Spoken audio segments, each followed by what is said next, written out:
Hi friends, எல்லோரும் எப்படி இருக்கீங்க? வெல்கம் டு மஞ்சள் லைஃப் ஸ்டைல்.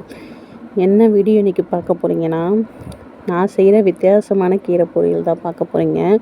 இது எனக்கு வித்தியாசமான கீரை பொரியல். இது உங்களுக்கும் இந்த மாதிரி நீங்கள் ட்ரை பண்ணியிருக்கீங்களா, இல்லை இந்த மாதிரி நீங்கள் சாப்பிட்ருக்கீங்களான்னு சொல்லி கமெண்ட் பண்ணுங்கள். நான் இந்த மாதிரி தான் செய்வேன். இந்த கீரை பொரியல் பார்த்திங்கன்னா எங்கள் அம்மா எனக்கு செஞ்சு கொடுத்தது. எங்கள் அம்மா பார்த்து நான் அப்படியே நானும் இப்போ செய்ய கற்றுக்கிட்டேன். நான் என்ன செய்வேன்னு பார்த்தீங்கன்னா, ஒரு வானல கடாய், கருவேப்பிலை, கடுகு எல்லாம் போட்டுட்டு வெங்காயம் நல்லா பொன்னிறமாக வர வரைக்கும் நல்லா வதக்கிப்பேன். காஞ்ச மிளகாவும் சேர்த்து நல்லா வெங்காயமாச்சு ஒரு 20 மினிட்ஸாவது நல்லா வதங்கணும். நல்லா வதக்கிப்பேன். வதக்கி முடிச்சுட்டு நல்லா அது பொன்னிறமாக வரும்போது அந்த கீரையை அலசி வச்ச கீரையை எடுத்து அதை நல்லா போட்டு நல்லா கிளறி விட்டுக்கிட்டே இருப்பேன். தேவையான அளவு அதிலே உப்பு போட்டு தண்ணி மட்டும் லைட்டாக நம்ம தெளிச்சுக்கணும். ஏன்னா அப்போ தான் அது கொஞ்சம் நல்லா வேகும்னு சொல்லுவாங்க. அதனால் தண்ணி மட்டும் லைட்டாக தெளிச்சுக்கிட்டு நல்லா கிளறி விட்டுக்கிட்டே இருப்பேன். கிளறி விட்டுட்டு பார்த்திங்கன்னா நல்லா அது பொன்னிறமாக ஆகிடும். அதுவே நல்லா வதங்கி வந்துடும்.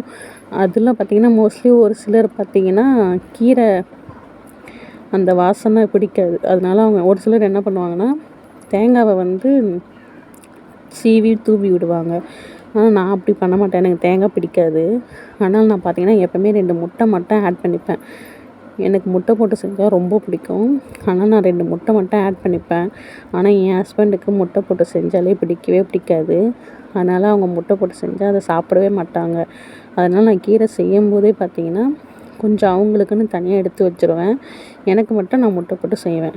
ஏன்னா எனக்கு அப்படி சாப்பிட்டா தான் எனக்கு ரொம்ப பிடிக்கும். வெறுமனே சாப்பிட்டேன்னு வச்சுக்கோங்களேன், எனக்கு என்னமோ அந்த கசக்கிற மாதிரியே ஒரு ஃபீல் ஆகும். நான் சாப்பிடவே மாட்டேன். அதனால் அது இன்னி வரைக்கும் நான் சாப்பிடவே மாட்டேன். என்ன மாதிரி யாராவது முட்டை போட்டு ட்ரை பண்ணி சாப்பிட்ருக்கீங்களா, இல்லை செஞ்சுருக்கீங்களான்னு சொல்லி எனக்கு இதில் கமெண்ட் பண்ணுங்கள். நான் இப்படி தான் செய்வேன். நீங்களும் வேணால் இது ஒரு செய்யாமல் இருந்தீங்கன்னா நீங்களும் இந்த மாதிரி ஒரு வாட்டி ட்ரை பண்ணி பாருங்கள். சாப்பாட்டுக்கு அவ்வளோ டேஸ்ட்டாக இருக்கும். இந்த வீடியோ பிடிக்கும்னு நம்புகிறேன். கமெண்ட் பண்ணுங்கள், லைக் பண்ணுங்கள், ஷேர் பண்ணுங்கள். டாட்டா பாய்.